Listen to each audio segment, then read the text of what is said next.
Déu vos guard. L'última de les obres de misericòrdia espiritual no és la més petita, resar pels vius i pels difunts. És la solidaritat de les ànimes mitjançant l'oració d'intercessió per la qual uns resem pels altres. El papa Francesc acostuma a demanar «Resin per mi».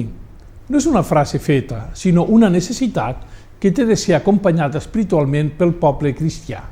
I alhora comenta moltes vegades «T'encomanaré en la meva pregària».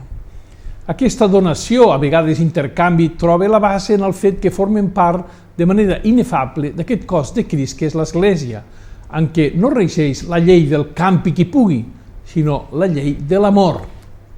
Benet XVI va assenyalar: l'home no dialoga en solitari amb Déu.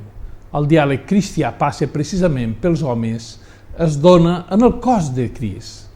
Reflexionem sobre el que suposa aquesta obra de misericòrdia.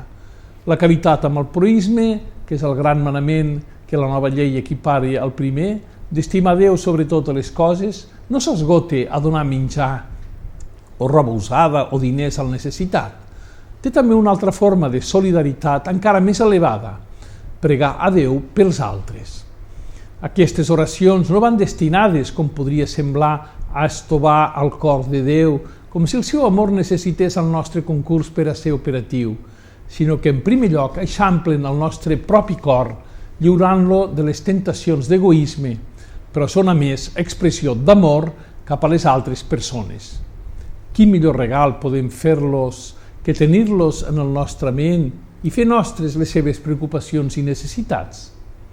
Quantes persones s'han commogut i moltes s'han convertit en saber que altres resen assíduament per elles, fins i tot que ofereixen sacrificis per al seu bé espiritual i que, si és el cas, ofereixen les seves malalties o altres penalitats perquè altres siguin feliços en aquesta terra i al cel.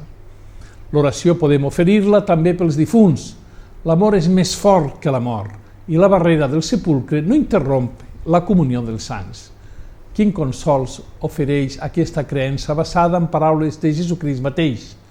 Quan assistim a una missa de funeral, l'oficiant acostuma a posar la resurrecció de Crist com a penyora i garantia de la nostra pròpia resurrecció. No són paraules de consol simplement, sinó expressió de fe en el poder de l'oració i seguretat en la promesa de Jesucrist que per als qui estimen Déu la vida no acaba, sinó que ens transforma. Adéu-siau.